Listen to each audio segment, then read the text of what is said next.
咁多謝陳醫生咁亦都多謝香港兒科醫學會俾呢個機會我，咁再同大家分享下就係呢一個兒童中毒嘅話題啦。咁係啦，嗱，首先咧就賣少少廣告先啦。咁其實好多同事都知道㗎啦。咁如果遇到啲 poisoning case 咧，就打電話俾我哋啦，即係同我哋商量下點樣處理啦嚇。咁就唔係話一定要你唔知道點處理先打嚟嘅。有時咧，其實咧，即係你就算你好明白嗰個病人要點樣處理咧，你打嚟同我哋傾一傾咧，我哋 record 咗個 case 咧，其實將來咧我哋都會睇到個 tendency。即係有冇話一個 increased poisoning risk 咁因為我哋其中一個好重要嘅工作咧，就係同政府啦同埋醫學界咧，就係分享翻呢啲中毒患者嘅統計資料從而進行一個監察分析同埋呢個風險評估咁樣咁即係早2年前就係呢個伊托米茲嗰件事，都係啲同事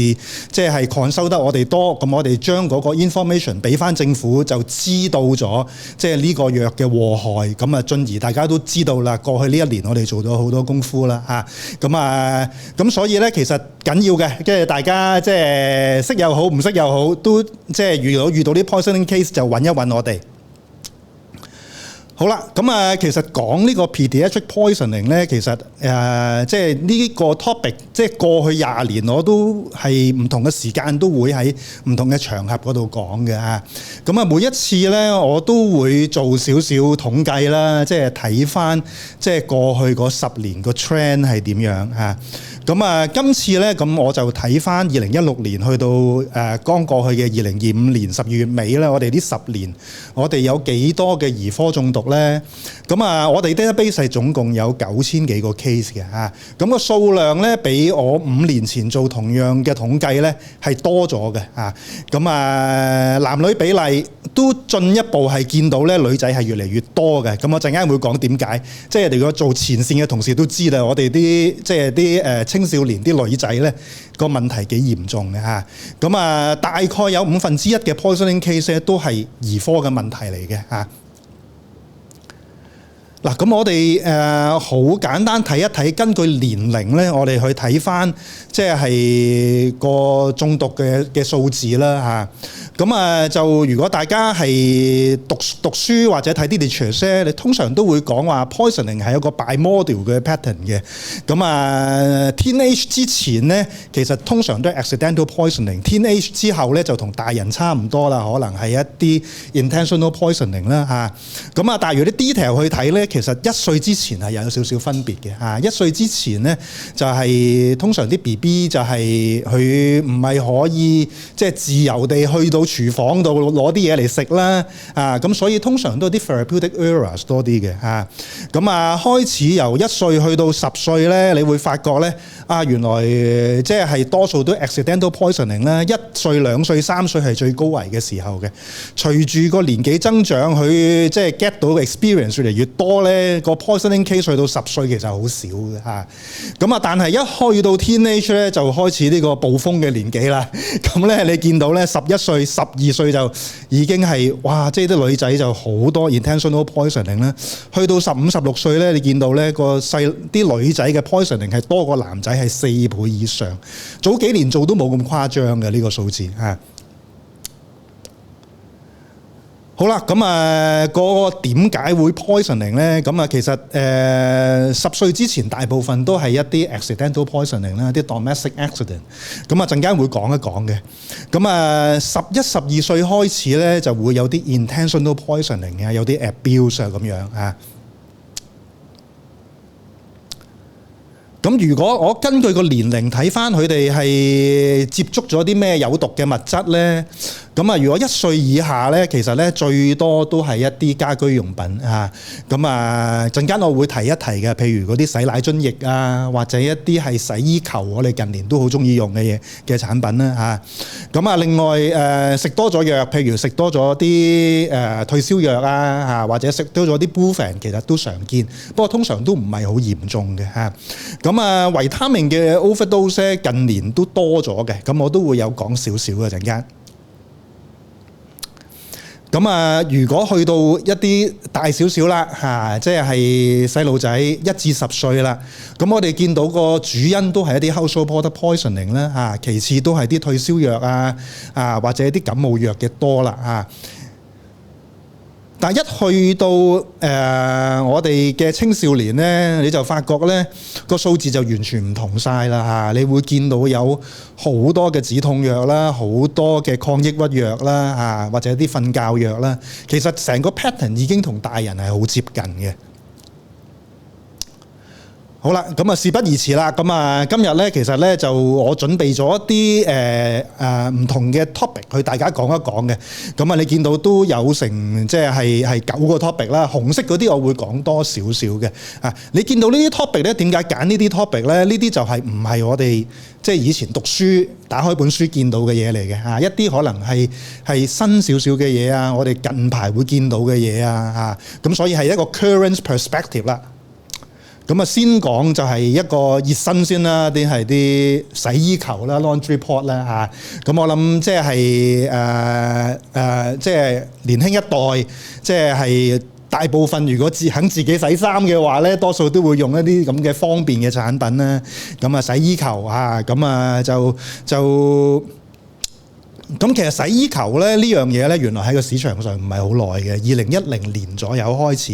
咁其實10幾年嘅時間嘅嚇，咁啊用過都知佢好噶啦嚇 ，unit dose 我唔使逐羹量嚇，咁啊靚啦嚇，通常都幾香嘅嚇，咁啊就同埋佢個設計好得意嘅，佢係包括咗唔同嘅 product 喺裏面啦，有藍色有綠色啊咁樣啊，咁佢講到佢個洗衣功效好似好好啦。咁樣啊，咁通常佢個大細都比我哋傳統嘅洗衣產品細嘅，咁佢所以佢裏面嗰啲洗衣液個 concentrations 都高啲嘅嚇，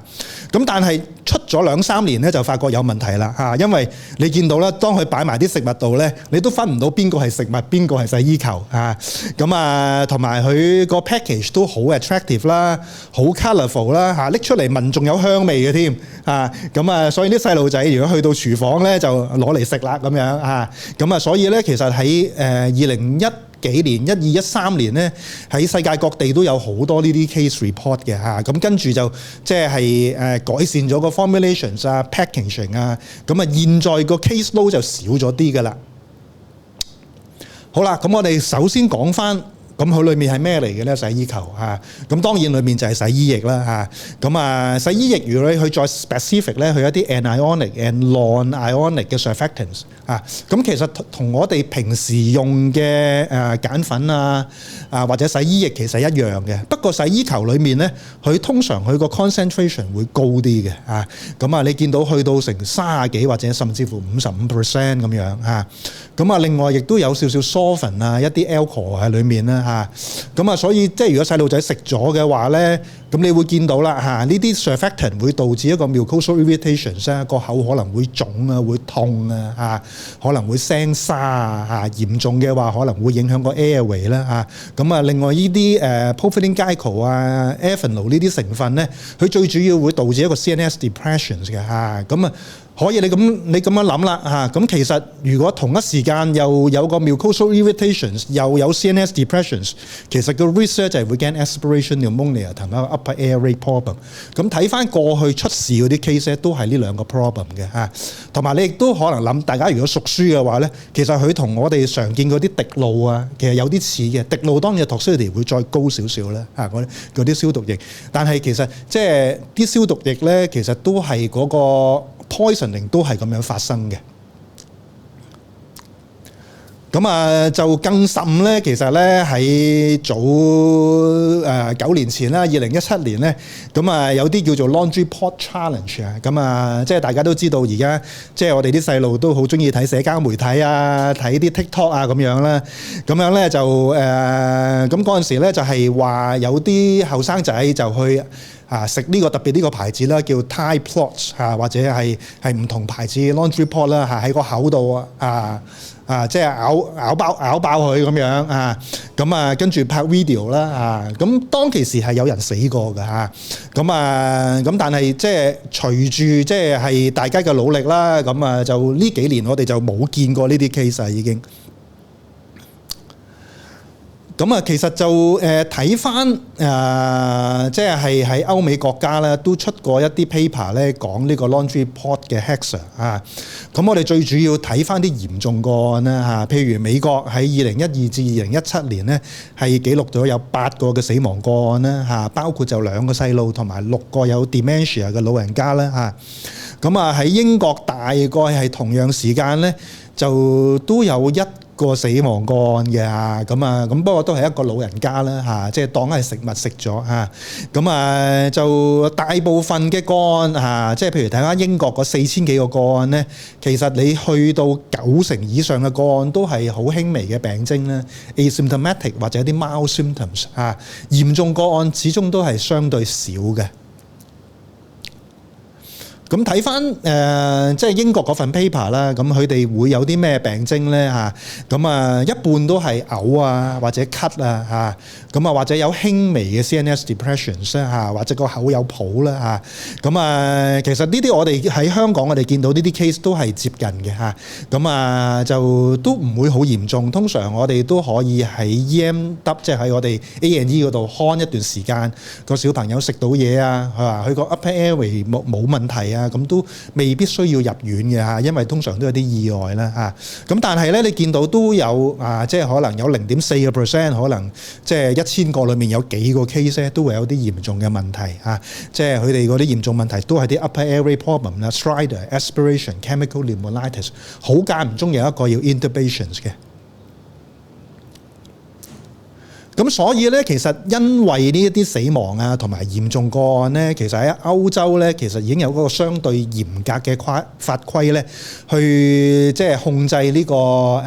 洗衣球個生產嘅嚇。咁首先係佢要一個 child resistant 嘅 packing 啦，即係細路仔唔可以咁易攞到啦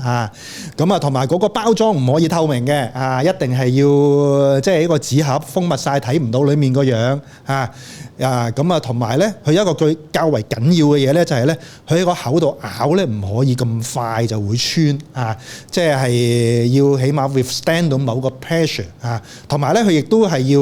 要加啲苦味劑落去，起碼佢擺落個口，第一時間覺得苦，佢就拎翻出嚟啦起碼唔會喺度嚼先係啦，喺呢個法規喺歐洲係強制推行嘅喺美國或者喺香港嘅 market 咧，暫時都係一個自願性質啦咁所以你見到有一啲嘅 packaging 咧，佢可能會冇咁吸引但係亦都相對有啲即係可能我哋同事都會中意去買啲日本嘅 product 嗰啲，通常都 colourful 少少可能就如果喺我哋嘅睇法就可能相對會危險少少啦。咁呢啲 case 咧，其實就嚟到我哋會點樣 manage 咧？喺 A&E 就大部分都可以 A&E 處理嘅即係都唔需要入院嘅咁不過我哋最緊要就係睇下有冇啲 aspirations 或者 upper airway 嘅 problem 啦咁所以我哋通常都會照 chest X-ray 啦如果 intentional poisoning 即係真係如果佢真係嗰啲 TikTok challenge 嗰啲，我哋可能會收入院嘅大部分都係看一段時間，看幾個鐘頭，佢食到嘢，個 symptom 冇 deteriorate 咧，基本上都可以 discharge 嘅。喺我印象中，香港都好似冇乜係一個嚴重嘅個案嘅好啦。洗衣球係呢幾年我哋會見到嘅嘢啦但係如果大家讀書或者係大家做 frontline 咧，其實見得最多咧就係啲細路仔咧食咗啲 food packing 裡面嘅一啲唔食得嘅嘢最常見就係啲防潮珠啦、oxygen absorber 啦或者你如果你有留意一啲麵包裡面咧，佢有啲叫做 ethanol emitter，令到佢喺個 shelf life 會長啲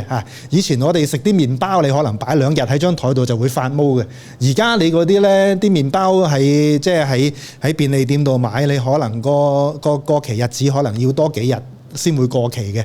咁啊就係因為呢一類嘅，即係我哋即係有呢啲咁嘅新產品，就令到個 shelf life 長咗啦。咁但係時不時都有大人又好細路仔又好就唔小心食咗呢一啲嘢嘅嚇。咁其實 in general 咧喺個 food packaging 裏面呢啲 product 咧其實都係 benign 嘅嚇。即係譬如 silica gel 其實佢就溶唔到喺水，亦都 inert 嘅。食咗幾粒落肚，其實屙翻出嚟。咁嚟到 A&E 我哋都係 reassurance 嘅。其實就只要佢唔係塞落鼻哥，唔係塞落耳仔嘅話咧，基本上都可以 reassurance and discharge 嘅。而呢啲 oxygen absorber 其實都有啲 iron powder 啦，佢最主要靠一個 iron oxidations，iron powder oxide 咗變 iron oxide，咁跟住吸咗個包裝裡面嘅氧氣，令到嗰個保鮮期長咗。咁個 iron powder 其實睇翻個份量好細嘅，咁所以其實都唔會話有個 iron poisoning 嘅情況。而呢啲 ethanol emitter 咧，其實嗰個 ethanol 嗰個 content 真係少得好可憐嘅，就算食晒成包應該都唔會有任何 effect 嘅。咁所以咧其實個問題不大嘅嚇。咁但係咧頭先嗰幾樣就問題不大啦。咁但係同時咧我就要講一講啦，有啲咧其實係需要留意嘅，有啲係可能係會有問題嘅。咁最主要咧我哋咧常見嘅出問題嘅咧就係個生石灰lime desiccant。咁你係會喺邊度揾到咧？其實最常見會喺啲紫菜包裝裏面會揾到。咁你會明顯地見到佢同呢啲係防潮珠唔同嘅，佢大大包嘅，手板咁大包嘅。咁如果大家留意，即係今日有興趣可以去超級市場買包大包紫菜睇下咧，你就會見到呢個石灰防潮劑㗎啦，好大包嘅。拆出嚟嗰啲粉係啲白色粉末嚟嘅，溶到喺水嘅。咁溶咗喺水之後咧，呢啲 calcium oxide 咧就會變 calcium hydroxide。咁如果真係食咗呢包石灰咧，其實 potentially 有個 GI tract caustic injury 嘅。咁呢個係一個即係大家需要留意嘅啦。咁另外而家即係潮濕天氣，大家都可能會用呢啲吸濕劑啦，即係唔同嘅牌子都有㗎啦。咁其實佢哋都係啲 calcium chloride 嚟嘅，佢吸咗啲水就溶咗喺啲水裡面。咁但係溶喺水裡面，佢會出啲咩嚟嘅咧？又會出翻啲 calcium oxide同埋有少少 hydrochloric acid 喺裡面嘅。咁佢就唔會好 concentrate 嘅，其實。咁但係如果飲咗嘅話咧，或者噏咗喺皮膚嘅話咧，其實都會有個 irritant effect 嘅。咁我哋都見過有小朋友係飲咗呢，即係喺衣櫃摷呢樽嘢出嚟飲。咁冇又未至於話有個 corrosive GI tract corrosive injury 嘅，但係都要入院看啦呢啲 case。咁另外頭先講過啦，即係譬如 oxygen absorber 係 iron 啦，另外一個 product 有 iron 嘅咧，就係大家會用嗰啲暖手包。暖手包大家如果喺香港而家少用啲啦，但係如果你去旅行可能去滑雪有啲女士都好中意買啲暖手包嘅。咁我哋都見到有啲老人家啊、細路仔啊會真係拆咗暖手包嚟食嘅。咁暖手包其實同 oxygen absorber 就好似嘅，裡面都有啲 elemental iron， 不過個份量就大好多啦。咁如果真係成包食咗咧，咁我哋見到有啲老人家係當芝麻糊食咗嘅，可以係會導致一啲 gastritis 嘅情況嘅。咁即係真係食咗呢一個就會擔心少少。另外一個我哋見到啦，就呢個就唔係細路仔發生嘅，喺大人嗰度發生嘅。大家而家都可能會見到有啲咁嘅呢啲叫自海鍋，即係自助火鍋。咁裡面有一包嘢嘅。咁你其實都見到都知道啦，禁止食用，禁止熱水，遠離明火。咁其實呢包咧就係咧，佢擺喺個鍋底裡面加水落去就會加熱嘅。咁呢一包係咩嚟嘅咧？其實都係 calcium hydroxide 嚟嘅。咁不過就相對於之前嗰啲係防潮劑咧，其實再大包好多嘅。咁我哋都見過有 case 咧，就將呢包嘢撈埋落個火鍋裏面嚟食嘅，係啦。咁一食就當然係苦啊、澀啊咁樣啦，唔舒服啦。所以就即係都留意下啦。即係原來喺我哋嗰啲食物包裝裏面咧，有幾樣係即係可以係有中伏嘅呢啲。好啦，咁講開啦，咁就係頭先我講過啦，咁啲細個嘅小朋友咧，其實佢好少 accidental poisoning 嘅，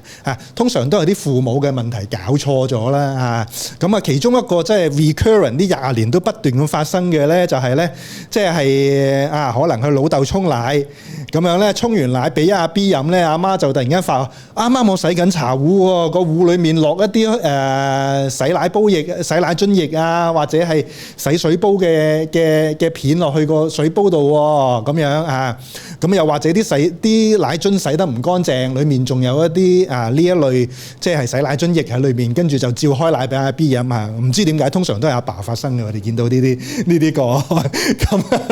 咁呢啲咧，其實就唔係太大問題嘅，最緊要咧佢係dilute咗即係其實你落得個煲度洗得奶樽，通常都係dilute咗噶啦dilute咗咧，我哋見咁多 case 咧，其實都冇嘢嘅因為佢其實呢啲都唔係一啲 strong acid 嚟嘅，佢啲 weak acid 你再dilute咗佢嘅話咧，基本上就可能個奶你飲落去會有少少酸味，但係就未至於話一個 corrosive effect 嘅，係啦，所以大部分呢啲 case 即係其實都冇乜大嘅問題嘅。但係即係咁相對上啦，咁頭先嗰啲係啲 weak acid 啦，喺我哋屋企有冇一啲 strong alkaline 嘅咧？其實有幾樣咧，咁我希望即係啲同事留意嘅同埋呢個出去同啲講啲 public， 同啲 general public， 同啲市民講，我都係叫大家留意呢幾樣嘢嘅通渠水大家都知道係一個 strong acid 啦咁呢個大家都知嘅，但係有一啲嘢咧，其實冇咁清楚嘅譬如一啲洗爐頭水啦或者啲哥士的片啦或者香港少用啲嘅，但係外國會常用嘅一啲 automatic dishwasher detergents 咧，呢啲嘢咧，如果食咗落肚嘅話咧，其實咧佢係會有個 significant 嘅 GI tract corrosive injury 嘅間唔中會有一個 case 嘅同埋通常一遇到呢啲 case 咧就印象深刻㗎啦咁所以通常我同同事或者同市民去講咧，就係咧呢啲嘢咧，你最好咧即係冇乜必要就唔好擺喺屋企啦。係啦，就最好唔擺屋企咧。即係我哋成日話，即係點樣處理一個 risk 你 eliminate 咗佢，唔好擺屋企咧就最安全啦就冇乜必要就唔好擺喺屋企。分享一個個案咧，呢個都成10年以上嘅個案嚟㗎啦。不過我都係即係 follow up 咗成10年啦。一個3歲嘅小朋友啦其實呢一類嘅 accident 不斷咁發生嘅。咁睇你好唔好彩，你遇到啲咩 product？今次呢個小朋友就唔好彩咧，就遇到個 product 咧就係啲洗爐頭水屋企人咧就喺佢工作地方就攞一大桶洗爐頭水翻嚟就話洗爐頭非常之好。咁樣咧就咁你要喺工作地方攞個 product 翻嚟，仲要液體咧，咁通常用咩方法攞翻嚟啊？佢就攞個水樽裝翻嚟咯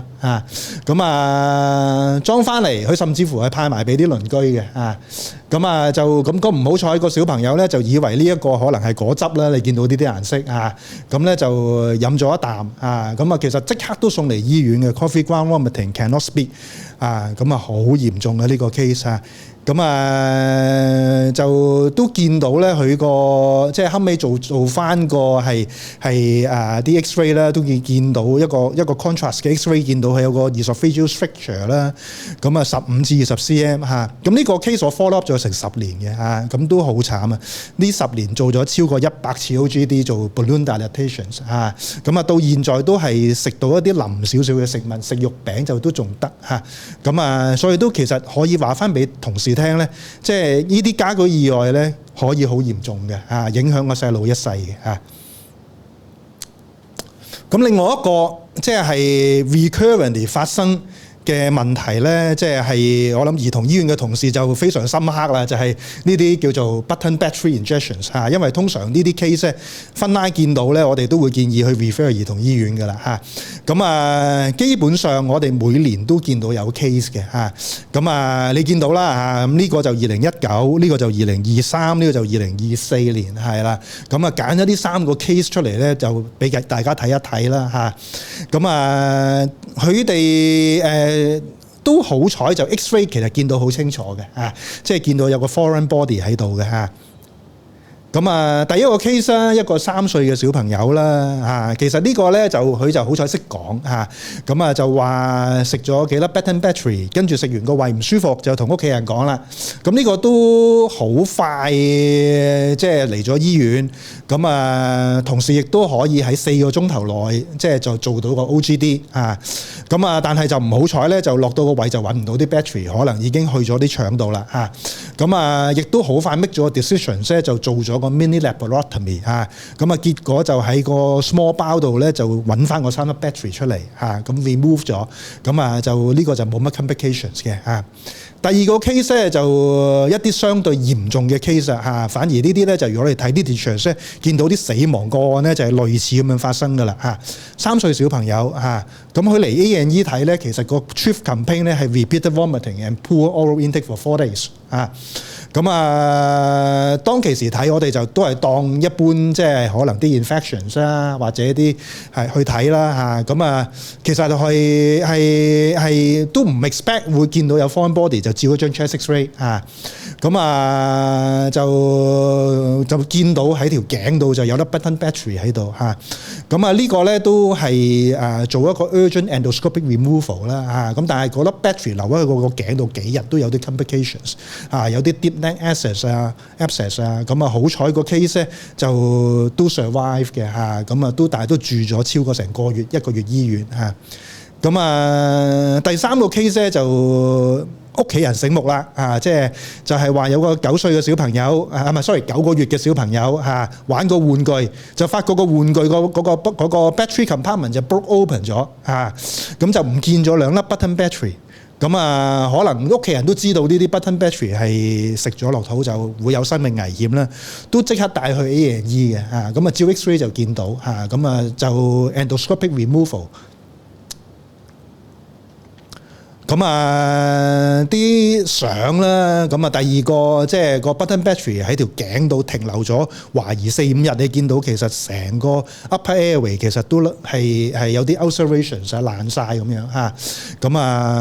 好彩呢個病人都 survive 啦嚇。另外第3個 case 咧，就呢個就喺個 battery 喺個胃度停留咗耐少少啦，16個鐘頭嚇。攞出嚟個 battery 你見到都其實係霉晒㗎啦嚇，生晒銹咁樣，其實亦都個胃都見到係有少少係有啲 contact bleeding 啊嚇。咁所以其實即係停留個時間耐咧，就係會有問題嘅。好啦，就最緊要大家知道啦，即係如果啲 Benton Battery 如果棘咗喺 esophagus 咧，係最嚴重可以會死亡嘅嚇。如果其實亦都好多呢啲個案咧，係喺 literature 上面咧，我哋佢冇一個 history of foreign body injections， 去到睇 A&E 照 X-ray 嘅時候先見到嚇。不過好彩咧，就係我去到呢一刻，我哋所有嘅 Benton Battery 都係 radiopaque 嘅嚇，所以大家如果睇 X-ray 見到有 foreign body 咧，就諗一諗啦，呢個係咪 Benton Battery 咧啊？成日有啲人會問啦，咁我點樣分一個5毫子同埋一個 Benton Battery 啊？即係 X-ray 裡面點分啊？其實你睇書都會有個咁嘅 sign 咧，一個叫 halo sign 啦，你會見到一個 ring 嘅嚇。同埋一個 step off sign， 就佢有個斜面嘅 Benton Battery 嚇。所以如果唔 certain 咧，你照張 AP 同埋 lateral 咧，咁其實大部分情況都分到嘅。即係有同事會問咧，呢啲 battery 我哋點解會導致一個 injury 咧？其實 mainly 係個 current 嘅嚇。佢食咗落去我哋身體裏面咧，其實我哋個 mucosa 夾住佢咧，我哋就有個 short circuit 嘅情況。當你一 short circuit 咧，佢就喺個負極呢一邊咧，就會出啲 hydroxide ions，從而就會導致一個 mucosal injury 嚇。呢一個 mucosal injury 咧，其實咧塞咗喺個 mucosa 幾耐會發生咧？其實15分鐘以後就已經會發生㗎啦嚇。而一個 significant injury 咧，可以喺2個鐘頭之內發生嘅嚇。所以如果棘咗喺 esophagus 咧，再 that's why 係一個 surgical emergency 嚟嘅。咁有啲人會問啦，同事會問唔同嘅 battery 會唔會有少少唔同呢？可能會有少少唔同。你見到譬如啲升 oxide 可能會冇咁嚴重啊，但我哋最常用嘅 battery 係呢一個 CR2032啊，即係嗰啲 button battery。咁你見到個 injury 係最嚴重嘅啊，亦都個 size 係最大啦啊。咁所以咧，其實所以 for benefit of doubt 咧，其實食咗 button battery 一定係一個 urgency 嚟㗎啦啊。咁有時同事會問啊，會唔會粒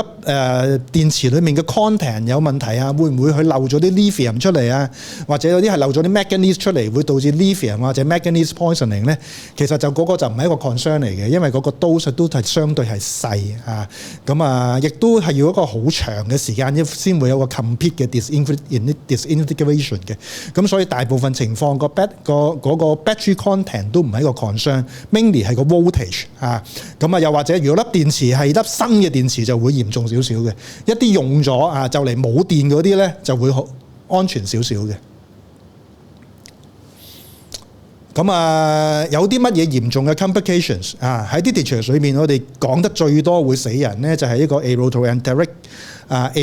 fistula 啊。通常一出事流血咧 ，massive bleeding 就救唔翻㗎啦啲 case 啊。咁所以喺無論歐美國家都發生過嘅啊。所以大家如果買一啲 product 有 button battery 嘅話咧，都留意到如果去買去歐美國家咧，會有好多 warning message 嘅因為其實都真係不斷咁發生呢啲死亡個案。好啦，咁有啲新少少嘅嘢要同大家講一講啦嚇。咁原來咧喺2020年之後咧，我哋有個新嘅 treatment 嘅啊。咁咧就係咧，如果個小朋友我哋知道佢食咗 button battery。喺 pre-hospital 嘅話咧，我哋可以俾一啲 honey 佢咁每10分鐘俾2個 teaspoon 俾佢咁up to 6 dose 咁呢個可以減慢嗰個 injury 嘅咁但係咧你就知道，大家都知道啦，1歲以下我哋唔俾得蜜糖嘅1歲以下唔食得蜜糖，所以呢個 recommendation 通常係1歲以上先至俾咁如果嚟到醫院咧，我哋等緊 endoscopy 嘅時候咧，咁我哋咧如果個 button battery stuck 咗喺 esophagus 咧，我哋可以俾啲 sucralfate 佢嘅咁呢個喺2020年之後嘅大部分嘅 guideline， 無論係歐美或者 local 嘅 guideline 都有呢一個寫法㗎啦。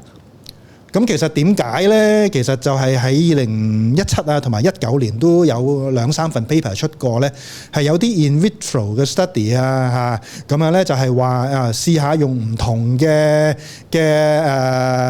substance， 譬如呢度用咗 honey 同埋 sucralfate 啦咁咧發覺咧喺2個鐘頭之後咧佢真係保護到我哋個食道嘅比起個 control 咁亦都有一啲 study 咧係用唔同嘅飲料啦譬如係用啲汽水果汁咁發覺啲酸性嘅飲品咧都會有少少幫助嘅咁但係就冇之前 honey 同埋 sucralfate 嗰個 effect 咁好啦咁所以咧其實而家你會睇翻一啲 button battery 嘅 management guideline 咧都會有呢個 honey 同埋 sucralfate 喺度咁呢個大家可以留意下。好啦，咁其實個 definitive treatment 咧，其實咧大部分都係我哋會建議可以攞到就攞啦就 endoscopic removal 啦咁喺 esophagus 就盡快啦，最好就2個鐘頭之內攞落到去 stomach 嘅話咧，你有多少少時間咁咧就，但係你見到頭先攞，如果16個鐘頭攞都可能會有啲個 mucosal injury 啦咁所以咧我哋都會建議盡快 consult pediatric surgery 啦或者兒童醫院啦，睇下可以幾時可以攞到出嚟啦咁以前都仲會話有啲 conservative management 嘅咁現在我諗都可能睇下個 surgeon 嘅意見啦咁就大部分如果細個6歲個病人有病徵或者啲大粒少少大過15mm 嘅 battery 咧，都建議攞佢走啦咁你點知粒 battery 係咪大過15mm其實睇個 number 都知嘅譬如 CR2032咧，嗰個2032嘅密碼就代表20mm 乘3.2mm 啦咁所以其實大部分我哋用嗰啲button battery 咧都係呢啲 size 嚟嘅，咁所以其實如果食咗落肚，大部分盡量都係要 OGD 去攞翻出嚟嘅咁但係如果落咗腸嘅話咧，就真係要同 surgeon 傾一傾，睇下點樣處理啦。司棋，我想問一問咧，喺呢啲產品嘅 design 咧，即係我哋都用好多 remote 嘅而家 remote 入邊實有個呢啲咩 battery 啊，係第一有冇一個產品嘅即係 best practice 點樣 design 咧？第二就係我哋買呢啲用品嗰時，我哋點樣留意咧？因為啲細路仔實係攞嚟玩噶嘛，拆開嚟玩咁樣，係啦嗱，其實就好睇個當地嘅法規嘅。其實你睇翻喺歐美國家咧，所有嘅玩具，其實你留意，如果去出口歐美國家嗰啲玩具咧，大部分嗰個 battery compartment 都已經係有螺絲上咗喺度嘅嚇。咁其實而家大部分都會係咁樣嘅情況嚇。咁喺香港，我哋冇一個法例係規定一定個要上死細路仔開唔到嚇。咁但係大部分我都見到係有呢個規格喺度嘅嚇。咁但係都可能同事可能都會留意到嘅。如果可能喺網上面買一啲 product 嚇，譬如買一啲譬如中秋節啊，而家大家中意玩啲電燈籠啦嚇，嗰支嘢咧扭得開咧，都可以攞到啲 battery 出嚟嘅嚇。咁喺呢一方面咧，就即係似乎喺內地嘅法規就未咁，即係未去到咁嚴格，所以有啲 product 都仲係小朋友可以拆得開攞得到嘅嚇。咁就所以嚟講咧，即係大家即係喺都可能要提醒翻，即係啲家長咧，即係遇到呢啲即係有安全隱患嘅 product 咧，可能就小心啲啦，就唔好將佢俾啲太過細嘅小朋友玩啦嚇。我諗呢個 message 都幾緊要，即係我哋買啲嘢嗰時，即係翻嚟要提一提。頭先你講得好好啊，即係如果係螺絲擰嘅就難啲拆出嚟。係。但係有啲真係知香港而家買到好多唔同嘅嘢，網上冇錯，大家要好小心啊！啲細路仔攞出嚟就擺落口度出事嘅。係啦，我諗即係呢個係我個人嘅 observations 啦。咁我諗即係睇下啲同事即係有冇見到類似嘅嘢，即係都歡迎 feedback 啊，或者即係如果遇到呢啲 case 係可能係 report 俾我哋啊。咁好多時如果我哋儲咗一啲 case 嘅話咧，即係我哋可能都會向相關嘅政府部門反映翻啦。咁button battery 我哋咁多年嚟 touch wood 去到呢一刻，我哋有嚴重嘅個案，但係我哋就冇死亡嘅個案嚇。咁即係如果大家同事遇到呢啲 case，你話翻俾我哋知嘅話咧，咁我哋都唔希望將來我哋會有啲再咁嚴重嘅個案發生咁樣。係啦，好唔該。好啦，咁另外剩翻嘅時間咧，我就會講少少咧啲同藥物有關嘅嘢嚇。咁大家做兒科嘅同事可能留意到啦，即係呢排我哋成日講啲 vitamin D misuse 嚇。咁就喺唔同嘅場合，即係我哋都會講過，或者 senior 都可能會講過啦。咁其實係發生咩事咧？點解無啦啦即係今年我哋會講呢個問題咧嚇？咁我哋其實係喺上年嘅下半年發覺有呢一個問題嘅，咁不嬲我哋都有一啲 accidental vitamin D overdose 個案，大概每年1-2單左右啦嚇，咁都唔係好嚴重嘅嚇，咁但係喺上年嘅下半年開始咧，我哋喺下半年有10個 case 啦嚇，1月至2月2個月我哋有11個 case 嚇，咁所以就我哋就不斷咁監察住呢啲情況㗎啦，咁有問題我哋就當然去睇下點解會有呢啲問題啦嚇。咁兒科同事就一定知道㗎啦嚇，咁其實咧就喺上年嘅8月咧，咁就出咗一個新嘅 guideline 啦嚇，咁就即係有關於Hong Kong U Professor Patrick Yip 嘅研究啦嚇，咁有關即係本地咧原來有成30%嘅嬰幼兒咧都有一個維他命 D 不足或者缺乏嘅嚇，咁所以咧喺上年嘅8月咧。咁就有一個係衛生署成立咗一個跨專業嘅小組啦，咁就俾咗啲 recommendations，咁所以喺9月開始咧，咁其實喺母嬰健康院覆診嘅 BB 啦，只要佢係有母乳餵哺，無論係全母乳餵哺或者係部分母乳餵哺嘅話咧，都會建議係俾一個 vitamin D supplement 俾佢嘅嚇，咁個藥派多咗，自然個 error 就自然就會多咗啦。咁呢個就係我哋個 interpretations 嚇。咁我哋就咁都會好有興趣啦。咁點解會有 error 發生咧？咁樣咁啊，講少少 background 啦。咁啊，其實維他命 D 缺乏呢個問題咧，即係雖然我哋香港話有30%嘅小朋友可能係不足嚇，咁但係話真係去到 ricket 或者即係中文叫拘留症，咁啊香港就始終都相對少嘅嚇。咁啊，但係咧就維他命 D 我哋越嚟越多人係 promote 佢會有其他嘅 effect 啦，譬如如果唔夠維他命 D 有啲 paper 就會話可能會 increase 個 cardiovascular disease 嘅 mortality 啊，甚至乎係 increase 一個 cancer risk 啊、autoimmune disease risk 啊。咁樣啦嚇，咁啊即係究竟呢一啲係咪真？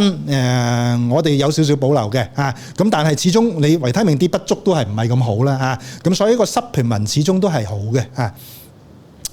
咁而點解嬰幼兒有特別嚴重嘅問題咧嚇？咁首先要知道咧，原來喺母乳裏面嘅維他命 D 個 content 係好低嘅嚇，講緊係去到都係得係80個 IU per liter 嘅啫嚇。咁你一個初生嬰兒你唔會飲到1 liter 嘅人奶噶嘛，即係你咁，所以咧其實咧如果你唔曬太陽，亦都唔 formula feed 嘅話咧，其實初生嬰兒咧其實係 at risk of 一個 vitamin D insufficiency 嘅咁所以就 recommend 有個 daily supplement of 400 IU per day 咋嚇。咁而家喺母嬰健康院同埋 HA 我哋派緊嘅 vitamin D preparation 就係呢一隻咧。Baby Pro D3 Max 係啦，咁啊12 ml 嘅，咁啊就一樽有成400個 drop 嚇，其實理論上就夠1年用嘅嚇，咁但係個 shelf life 就得5個月嘅啫嚇，咁所以其實你開咗用5個月就要掉噶啦嚇。咁個問題就出於喺個 drug 嘅 dropper 嗰度嚇，個 dropper 就係平時我哋見用嗰啲好似 olive oil 嗰啲 dropper 啦嚇，咁個 recommendation 就一日食1滴啦嚇，咁但係一個 dropper 可以 hold 到成30滴嘅嚇，咁點樣發生咧？就係咧。咁原來咧就係好多時就係啲 caretaker 咧就係唔清喺個意外嘅情況就俾咗 whole dropper dose 俾個嬰兒食係啦，咁而母嬰健康院通常係1個月覆診1次啦，咁通常都係食晒成樽嘅時候翻去覆診嘅時候就發現啦咁樣嚇，咁我哋喺過去6個月咧，我哋都見到有30個個案嘅。咁好彩其實就係 vitamin D 嗰個 therapeutic index 係好闊嘅，即係你都要一個好 significant overdose 先有個 adverse effect 嚇。所以暫時我哋見嗰啲 case 都全部都 asymptomatic 嚇。咁如果抽血咧有幾個 calcium 高咗少少，咁但係都冇一個 significant effect 嘅嚇。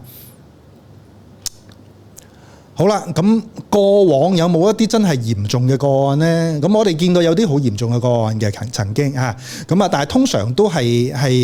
有啲係caretakers 係有啲 misbelief 啦嚇，俾一個好 high dose 嘅 vitamin D， 甚至乎係食一個好長嘅時間，數以月計咁樣俾佢食嚇。咁如果長期食一個 high dose 嘅 vitamin D 咧，咁樣咧係可以導致 hypercalcemia 啦，跟住甚至乎導致係一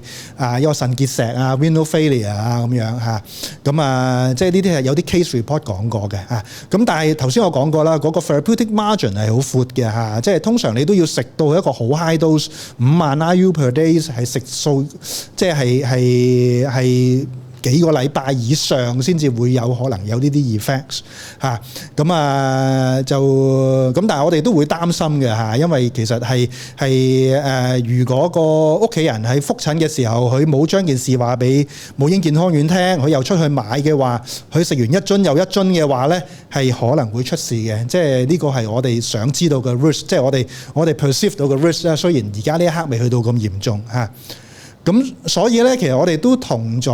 係衛生署啊，同埋兒科嘅同事溝通咗啦嚇。喺3月頭都大家留意到，都會有咁嘅 press release 去講咗呢個情況啦嚇。提醒翻公眾啦嚇。咁我哋亦都即係同一啲藥房嘅同事睇下有冇可能揾到一啲安全啲嘅 preparations 咧。咁而家都努力中嘅，暫時都未揾到一個比較適合嘅 preparations。咁所以我哋而家暫時都會，我哋嘅病人都係用緊嗰個 dropper preparations。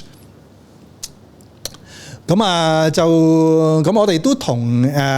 嬰健康院同埋兒童醫院 develop 咗一個 recommendations 啦嚇，咁就 based on 嗰個 BB 佢食咗嗰個幾 high dose vitamin D 同埋食咗幾耐嚇，而去做一個 risk stratifications 嘅嚇。你見到咧，其實咧，如果你其實只要你唔係食太多，你譬如你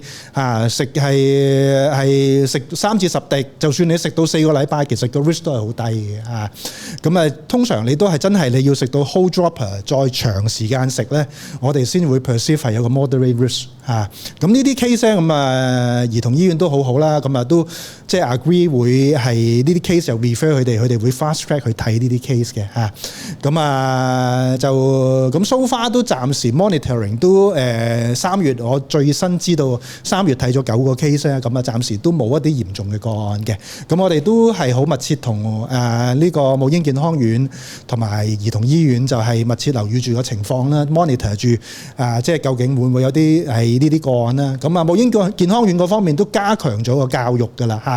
咁同埋遲啲可能會有啲 warning label 會黐喺啲 vitamin D 嘅 package 嗰度嚇。咁即係希望盡量減少呢個錯誤啦嚇。咁呢個就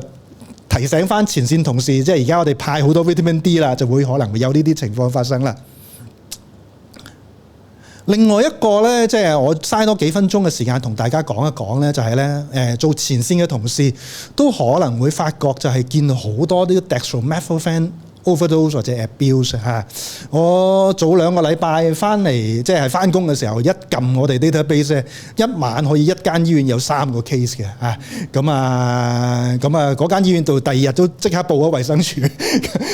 同一時間3個 case 去到同一個 ward 裏面3個 unrelated 嘅 case 都係 teenage girls 咁樣嚇。佢個名通常係因為通常都係有時喺內地買啦嚇，叫幼美沙芬片或者叫魚美片啦嚇。點解特登拎出嚟講咧？呢一樣嘢嚇，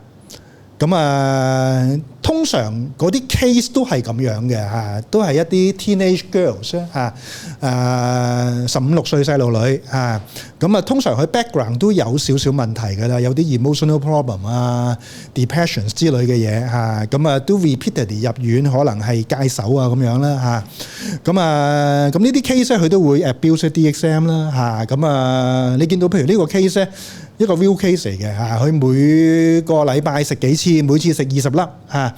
食咗6個月嚇，佢點解食啊？就係話原來佢覺得好唔開心嚇，佢話佢自己唔識笑唔識喊，佢覺得係需要揾一個途徑令到自己開心翻。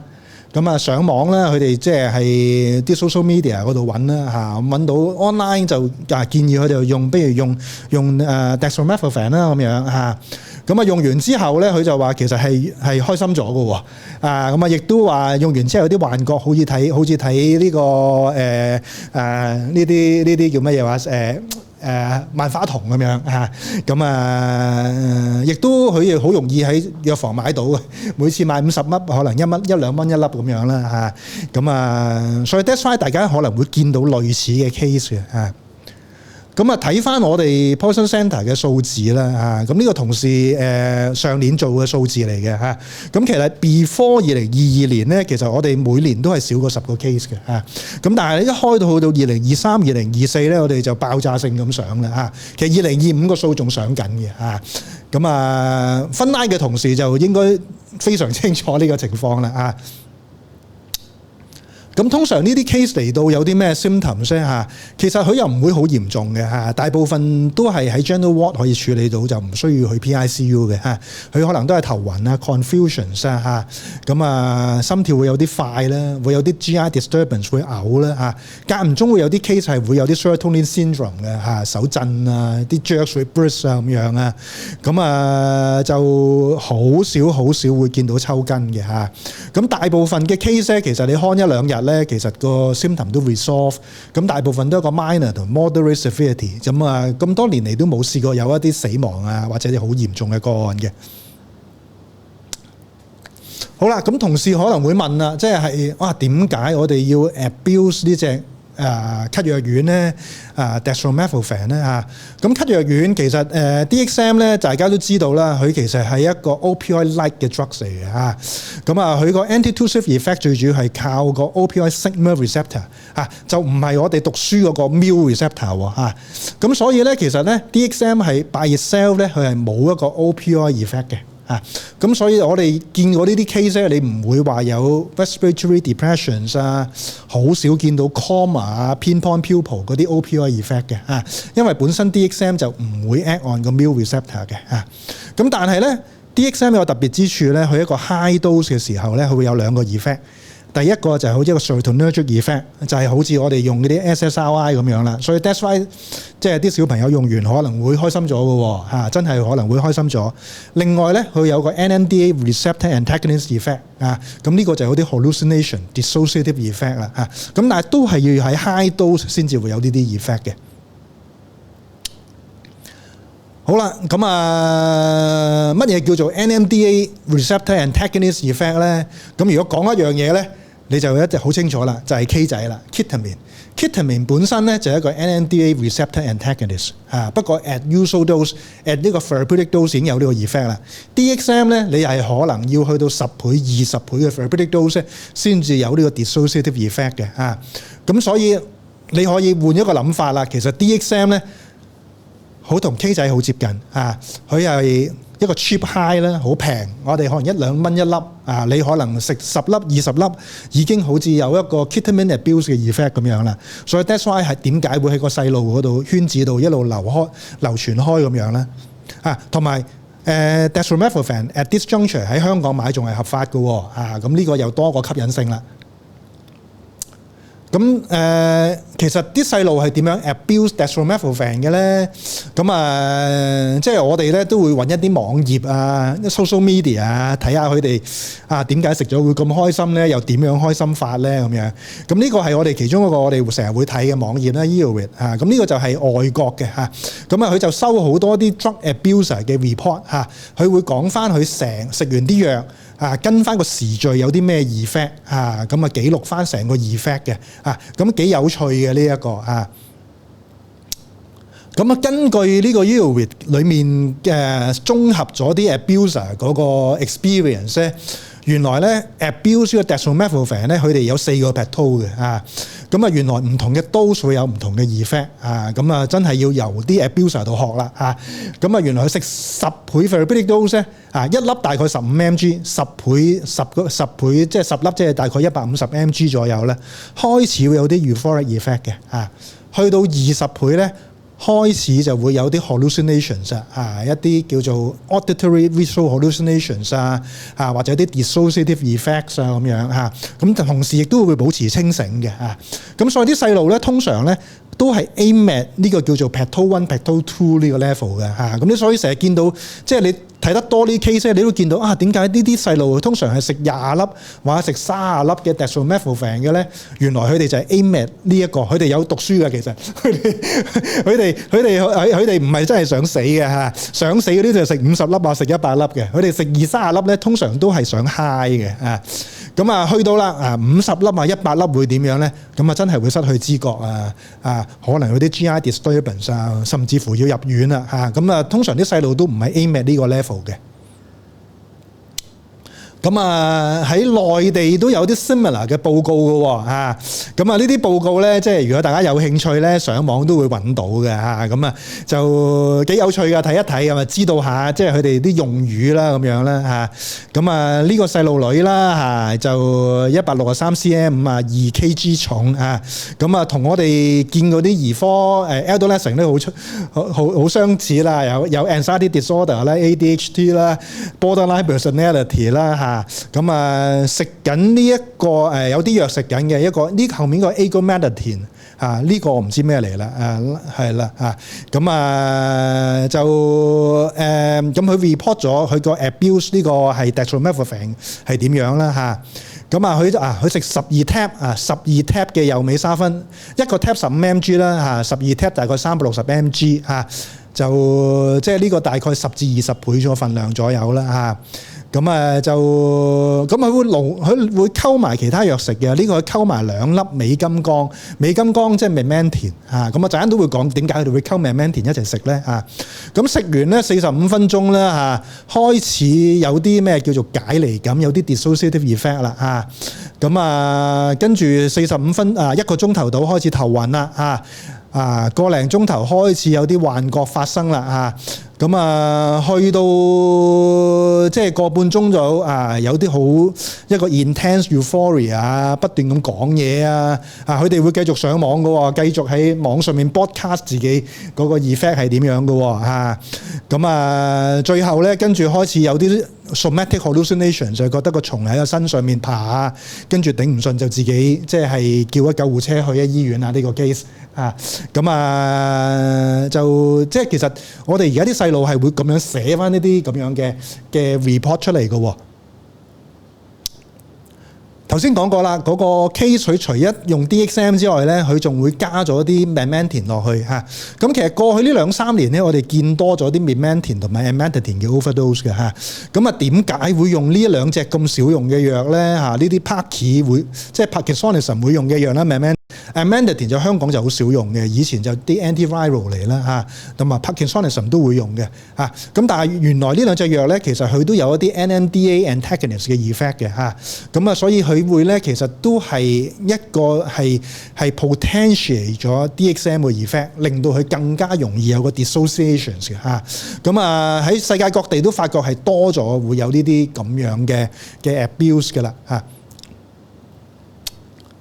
好啦，最後幾張 slide 啦，咁我哋同呢啲細路溝通咧，我哋有時都知道佢講咩嘅嚇。我哋要知道佢哋用嘅用語係咩嘅。佢哋唔會同你講 dextromethorphan 嘅嚇，佢哋會食咗幼尾啦，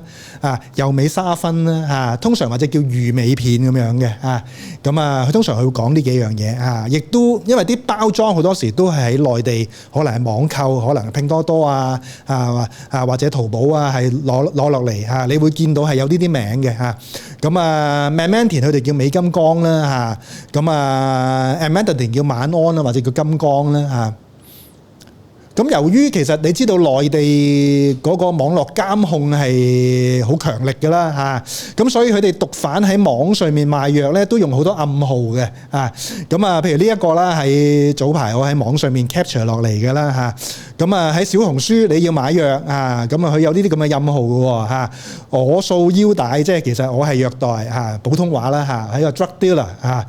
佢有俾個 list 你嘅嚇 ，PR80 就係 pregabalin 啦嚇，美金剛就 Memantine 啦，晚安就 Amantadine 啦嚇。呢個啦嚇，魚尾片其實你用普通話講咧就係魚尾片。係啦，佢用翻一啲諧音字去寫出嚟嚇，因為其實即係佢其實而家內地咧，其實都係打呢個 DXM 係打得好嚴厲嘅嚇，咁所以佢哋賣咧，佢哋甚至乎用魚尾片幼尾呢啲字都會俾人哋捉到，所以佢會用一啲諧音字去賣。所以留意翻即係其實呢一啲係會咁樣啦嚇。譬如個價目表裏面，你會見到仲有啲咩嘢啊？仲會有一啲係一啲 opioid 嘅 drugs 啦嚇。所以你見到其實我哋而家啲細路咧，佢由於內地或者香港嘅法規，佢哋比較難接觸到一啲危險藥物嚇，即係譬如依托米茲或者 K 仔嗰啲，佢哋係難啲買到嚇，或者佢哋驚犯法，佢哋啱啱初用驚犯法啦嚇，佢哋而家好多時係會轉向呢一啲係藥物咧 pharmaceutical abuse。好啦，最後一張 slide 啦嚇，講翻啦，其實DXM 而家喺香港同埋內地嗰個法規係點樣嘅咧？其實喺內地係相對嚴格嘅，喺內地喺2024年中開始咧，佢就將呢個 dextromethorphan 就變咗一個第二級嘅精神科藥物嚇，佢就未至於危險藥物但係咧就ban 咗就唔可以 over the counter 去買㗎啦已經嚇，你買一定要有 prescriptions， 同埋亦都 ban 咗唔可以喺網上面公開發售嚇，但係咧似乎嗰個力度就仲未係好強嘅嚇，我哋見見到都有 case 係仲暫時可以喺拼多多嗰度買到嘅，見到啲人嚇。咁香港咧暫時就比內地就反而就好似落後咗少少。暫時我哋係 DXM 咧喺香港咧，仲要係可以喺藥房度隨意買到嘅，係唔需要 prescriptions 嘅嚇。咁上個禮拜我都聽到咧話有 case 喺好似喺天水圍定係屯門區嘅藥房可以團購嘅，買1000粒就1蚊1粒咁樣嘅嚇。咁呢啲就即係，所以我哋即係同事遇到呢啲 case 嘅話咧，我會建議同事咧，如果佢知道佢喺即係盡量問翻佢喺邊度藥房買啦，或者定係喺網上面買啦。如果有多少少 detail 嘅話咧，可以 consult 我哋啦嚇，或者甚至乎直接報衛生署一個 poisoning reporting 都好嘅嚇。因為其實即係喺未來咧，即係我哋都可能係會同翻係衛生署啊，或者係禁毒處嗰邊咧，即係都係即係講翻呢個 dextromethorphan 呢個問題嘅嚇。咁如果即係多啲同事 report 啲 case 俾我哋，或者多啲 report 個 poisoning 嘅話咧，我哋 based on 個 case load 咧，我哋可以會有一個多啲 bargaining 嚇，即係同埋即係內地個法規都咁嚴格啦，香港點解仲係會落後於內地嘅咧？咁樣咁呢個就即係未來我哋喺下半年或者係即係去做呢件事嘅時候，就可能會有力少少嚇。好啦，咁或者我分享去到呢一度啦，係嚇。好，咁咧就非常之多謝CK。咁咧頭先你最尾嗰段説話咧，我諗大家都要留心，就係咧我哋上次醫托米子咧就好在CK 同埋啲團隊咧就同政府講得好快，咁咧我就覺得今次係做即係醫托米子係做得好快嘅 ，versus 當年 Ketamine 咧就好痛苦我哋嚇。咁咧我哋都希望，譬如而家 dextromethorphan 呢個咧，如果既然國內都已經有晒法規，香港都應該去做，咁所以都希望大家俾多啲 feedback。頭先你開場白講得好，即係我哋識 manage 或者我哋知道發生咩事，但係咧即係 report 咗咧，起碼有一個 statistic 喺度，咁咪睇到啲 trend 啊。咁before 問問題之後，我想問上次醫托米子，而家我哋做咗好多嘢啦，你哋見到嘅情況係點樣啊？即係我想 follow up 上次講完之後到而家。個社會係點樣樣？嗱，都係一個常俾人問到嘅問題嘅。立一法之後，究竟個事情係點樣咧？係咁就喺我哋個 laboratory surveillance 嗰度咧，嗰個數係少咗嘅。係咁問翻前線社工咧，即係其實唔同嘅前線社工所講咧，佢哋個感覺都係少咗個案嘅嚇。咁但係我哋都 aware 到咧。你譬如喺警方去緝毒嗰方面，其實都仲係緝毒係揾到好多依托米茲嘅嚇。咁所以咧，我哋個 interpretation 咧就係咧個市場需求仲喺度嘅。咁所以 that's why 你都見到即係掃毒嗰度仲係見到好多依托米茲係冚到嚇。咁但係啲病人咧可能咧佢哋 aware 到呢一個係犯法啦嚇，可能佢係 go more hidden。佢哋係可能係減少咗求助啊！無論係揾社工或者揾係去醫院求助嗰度，可能係少咗嘅嚇。咁呢個可能大家係需要留意翻啦嚇。我相信嗰個總數應該係會低咗嘅嚇。咁但係咧，應該就未係咁快可以解決呢個問題嘅。睇翻 K 仔咧，其實 K 仔我哋當年我哋都 observe 到呢個情況嘅，即係當你啱啱開始我哋政府加大力度去處理 K 仔嘅問題，大概2008、2009年嘅時候咧係少咗個案嘅嚇。咁但係啲個案咧，佢係 go hidden。到真係開始真正個 case 都減少咧，我諗係去到5-6年後，2014年先至係真係減少嘅。咁我哋估計 etomidate 都係類似有咁嘅情況嘅。etomidate 我哋開頭知就喺國內知嘅啦，而家國內嘅情況係點樣樣咧？嗱，國內咧其實咧係就呢個係重點打擊啦，依個咪知嚇。咁佢無論係使用啊同埋生產啊，佢哋都係好強力地去打擊嘅嚇。咁所以咧其實我哋會見到咧喺內地落嚟嘅 case 反而唔多嚇。咁我哋亦都好相信內地佢如果係去嚴格規管一件事，佢哋係會做得到嘅嚇。咁所以我哋呢一刻我哋見到內地嘅問題不大嘅，似乎嚇。咁但係似乎嗰個問題就係蔓延到去呢個東南亞啦，同埋歐美國家啦、澳洲啦，都開始有 case 嚇。咁問翻啲東南亞嘅同事都即係開始越嚟越嚴重嘅問題嚇，可能會甚至乎喺東南亞再回流翻香港都未定嘅嚇。咁而家我哋即係根據一啲消息所講啦，而其實而家啲伊托米茲個原材料都唔係內地度嚟嘅，可能係喺印度嗰度嚟嘅嚇。咁所以其實個問題都可能變咗一個全球性嘅問題都未定嘅。嗱咁應該嚟緊呢幾日就會禁埋呢個電子煙添啦。咁你會覺得呢個幫唔幫到件事呢？電子煙咧，其實係一個幾大嘅問題嚟嘅。喺我哋毒理科醫生，我哋係絕對支持係禁電子煙嘅嚇。因為電子煙咧，佢除咗係一個可以攞嚟一個煙之外咧，其實佢係好明確地，佢都係一個吸毒工具嚟嘅。係啦。除咗用伊托米茲之外咧，其實喺世界各地都已經發現係可以攞嚟用 K 仔啦、ketamine 啦。methamphetamine 可以啦嚇 ，cannabis 就 well known 添啦嚇，咁另外一啲newer drug abuse 嚇都可以擺落電子煙油裡面嘅嚇，咁所以咧基本上咧我哋會覺得佢係一個吸毒工具嚟㗎啦，已經係。我都好希望即係過幾日咧，即係啲執法人員即係盡力去做呢樣嘢，即係我覺得呢個係即係荼毒得好緊要，即係如果你去出邊啲國家，就算東南亞，其實都好盛行嘅呢個電子煙啊咁樣。係啊，其實即係大家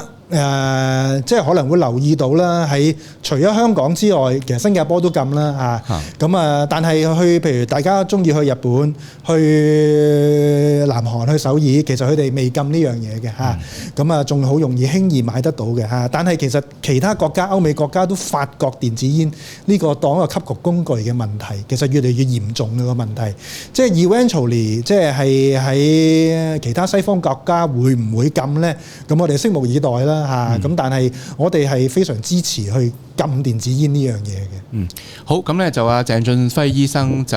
有個問題。首先好多謝你呢個好 informative 同埋一個好 interesting 嘅 talk 啦。咁佢就話wrong dosing of paracetamol is common by caregiver. The normal recommended daily dose 咧就係60 milligram per kilo per 24 hour. What is the approximate dose level that one should consider?The significance of side effect， 又係考試題目啦，或者你 update 下我哋即係呢個 paracetamol 嘅 poisoning 都好嚇。嗱，其實 paracetamol poisoning 就好多 information 嘅嚇，你睇唔同嘅 source 咧會有唔同嘅 reference 嘅嚇，譬如60 mg per kilogram per 24 hours 嚇，咁呢個可能係喺某一些 source 揾到啦嚇，或者你有另外一啲 source 可能常見少少係90 mg per kilogram per 24 hours 啦嚇，咁呢個就 in line 翻我哋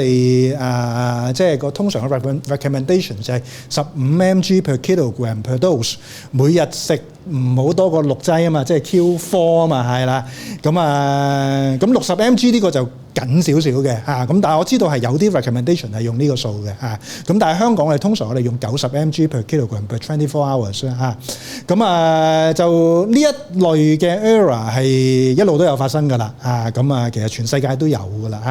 嚇，咁如果講 pediatric paracetamol poisoning 咧，其實大家都知道啦 acute poisoning 咧，其實個 risk 咧，即係如果 accidental 嗰啲就唔係太大嘅，我哋個擔心係一個 chronic subarachnoid overdose 嚇。chronic subarachnoid 咧係講緊佢食一個咁嘅 dose， 即係佢 over 咗90 mg per kilogram per 24 hours， 而又食多一個長嘅時間嚇，可能係2-3日或以上左右嘅時間咧，咁咧嗰啲就 case 就 at risk 啦嚇。咁呢啲我哋一路有 monitor 住嘅嚇。咁就 touch wood 嚟講咧，暫時我哋就唔見話真係好常見嘅呢啲 case 嚇，因為似乎個 message 大家同事都收到啦，即係開一個 paracetamol， 我哋都係10至15 mg per kilogram per dose， 每日唔好多過6 dose 啊。咁其實呢個 dose 都相對上係安全嘅嚇。咁就如果食得長時間overdose 嘅話，就個擔心就係一個 paracetamol induced hepatotoxicity 啦嚇。咁就細路仔唔係咁常見嘅，大人我哋會見多少少嚇。仲有啲咩成藥咧係你哋見到即係overdose 即係會 consult 你哋啦？唔好講到嗰啲即係 significant 嘅 morbidity 先啦，即係打電話嚟揾你哋。邊啲成藥係你哋成日聽到嘅？嗱，即係其實如果講兒科醫生喺分 line 最頭痛嘅咧，dextromethorphan 頭先我講咗啦。另外一個咧，其實我都想講嘅咧，就係咧大家都可能見好多就係 amlodipine， 即係 Norwalk 一個血壓藥即係一個 PICU 嘅常客咧，就係啲細路女食一個 Norwalk 跟住入 PICU 咁差唔多 all time 我哋都有1個2個 case 喺 PICU 嗰度嘅見到呢啲 case 嘅咁每年都有人死嘅咁呢個相信兒科同事都好頭痛嘅問題嚟嘅咁呢個都我諗喺唔同嘅場合都探討過啦，即係啲細路佢哋係 through 個 social media， 佢哋係知道哇原來食一個calcium channel blocker overdose 係好嚴重嘅，係會入 PICU 嘅佢哋甚至乎係有啲個案我哋知道佢哋會係直播自己入 PICU 跟住又喺網上面 update 自己係接受緊啲咩 treatment 咁呢個係我哋見到係近呢幾年咧係一路 persistent 係都一個幾嚴重嘅問題嚟嘅譬如如果我哋啲比較 junior 嘅同事佢修正咧，有啲咩 alert 到佢哋呢樣嘢？嗱其實通常呢啲 case 咧，其實都係首先係 teenage girls 佢哋好多時都會講到個 history 俾你聽嘅，佢唔似大人嘅，佢哋咧好多時都會好主動話俾你知佢食咗啲咩藥，食咗幾多佢哋因為佢哋同大人唔同，佢大人啲真係想死，佢哋呢一班即係啲細路女，其實好多時都係 get 個 attention 咁所以都俾到一個幾 accurate 嘅 history。大家嘅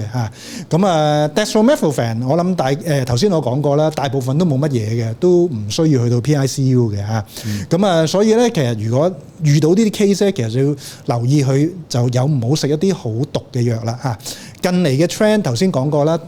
即係一個Norwalk 啦 amlodipine 係我哋會 aware 要一個紅旗你見到呢啲佢話食呢個藥咧，你就即係差唔多都等於要去 PICU 看咁滯㗎啦咁另外一隻藥近排我哋 pop up 咗見到咧，就係 propranolol 一個 beta blocker 啦咁呢個就其實 all along 都有呢啲 overdose 嘅 case 嘅咁但係又似乎係近年喺網上盛行咧，啲人自殺咧係 promote 係用 amlodipine 咧同埋 propranolol 啦呢兩隻藥咧，如果你見到佢話俾你知佢有用呢兩隻藥嘅話咧，咁就即係可能早少少就揾 PICU 啦，或者早少少問我哋啦即係因為都有好多唔同嘅 treatment 係可以係好 significant improve 個 patient outcome 嘅我諗大家真係要留意呢一樣嘢，即係因為即係最近我都聽到呢啲個案，咁大家真係要好小心，都係要快呢啲都係要快處理咁跟住就尹錦明醫生就問啦，即係佢話即係過往咧 codeine 咧就都係經常俾人買嚟做呢啲咁嘅藥啦而家個 trend 係點樣？即係已經因為有 DXM 係咪 codeine 就少咗咧，定點樣？係冇錯其實就 codeine 咧，其實相對上有個成人嘅問題多啲嚟嘅大人嘅問題多啲。我哋就冇乜見到細路係用個 codeine cough mixture 嘅咁就 codeine 其實大家都知道係一個嗎啡類嘅藥物啦所以其實過去幾十年都有一啲 codeine 嘅 abuser 啦嚇，咁相關喺香港嘅法規咧都越嚟越完善嘅嚇。其實而家咧即係你codeine 即係可待因啦，可待因嘅 cough mixture 咧其實如果你高過某個 percentage 已經係一個 dangerous drug， 你唔可以去喺藥房好容易買到，個罰則亦都相對於高好多嚇。咁你買到嗰啲 cough mixture 咧，通常個 percentage 都好細嘅，細過0.1% 啊。咁所以咧，其實就嗰個問題咧，我哋有一個比較比起相對於 DXM， 我哋有個比較完善嘅法規去呢個管制呢個codeine 啦嚇。咁同埋留意翻其實 codeine 咧喺內地就更加嚴格嘅，係啦嚇。即係如果你帶一樽 codeine嘅藥水翻大陸咧，你係犯法嘅嚇。咁大家過羅湖關口或者過大陸關口都會見到啲 poster， 即係你帶咳藥水翻大陸係好嚴重嘅事情嚟嘅，記住千祈唔好帶咳藥水翻大陸。鄭醫生又有個 follow up 問題話，點解啲年青人中意食 Norvex 嘅？係啦，我哋唔記得食，佢係中意食嘅，點解？呢個都係真係又多得一個網上嘅文化啦，一個 social media 嘅文化啦。咁其實大家都知道，其實細路仔我哋好少開呢隻藥嘅，我話通常老人家開啦嚇。咁佢哋最先以我哋所知咧，就係一啲 suicide 嘅 forum， 佢哋有啲 suicide group 嘅。真係慘嘅。係啦，咁先喺度即係講有啲乜嘢係一個好 effective 又容易買到嘅藥，係我哋 suicide 嘅咧。咁就 pop up 咗就係 Norvasc。係啦，咁而喺 Norvasc 咧，其實咧就喺香港，我哋都係相對易買嘅。係啊，雖然佢都係要醫生紙嚇，咁但係好多時啲老人家唔夠藥咧，即係佢哋都會去藥房度買啊。如果管制得太嚴格咧，令到啲老人家買唔到 Norvasc，亦都係有一個問題喺度嘅嚇。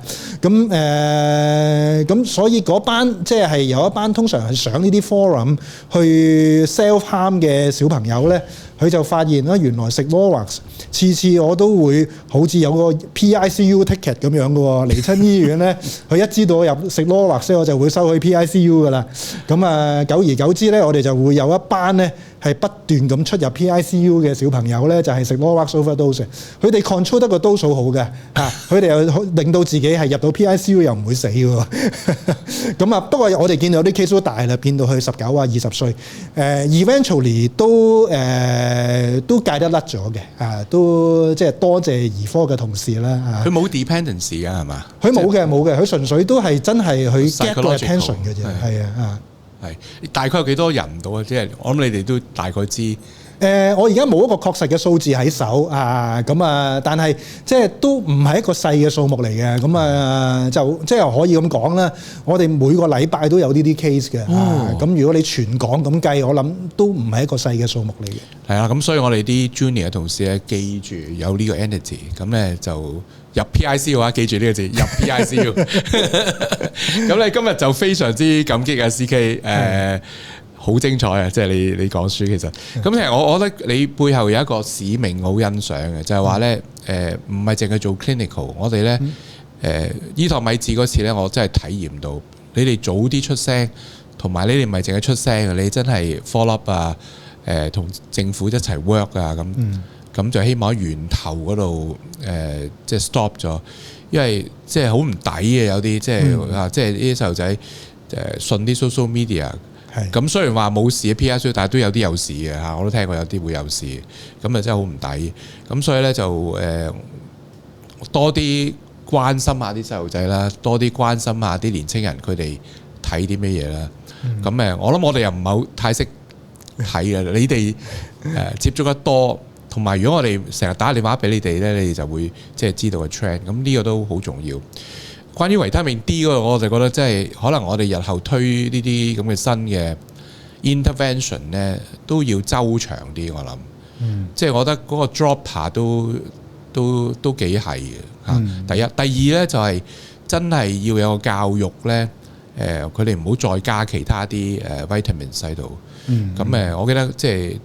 之前你哋啲同事都講過。即係啲 vitamin A 啊 D 啊加埋，其實真係好大件事。咁所以都希望大家即係我成日都同啲同事講，而家360度睇嘢，即係唔好淨係睇個medical 嘅嘢，亦都要睇 social 嘅嘢，亦都睇即係 consumer 嗰個嘢。咁同埋都做多少少嘢啦。我覺得即係我頭先見你個 curve， 我都即係雖然話冇乜嚴重嘅 side effect，但係即係都唔係幾好咯。我諗都嚇應該諗得周詳啲嚇。望落張相都覺得好似係咪應該做得專業啲咧？啲維園阿伯嘅 comment 冇乜重要嘅嚇。咁啊，再次多謝啊司機。我個台面有個紀念品。好，你又收啦咁啲，係啦，以義為先，冇錯。我諗佢都唔係淨係以義噶啦嚇，即係以全香港嘅市民嘅福祉為先。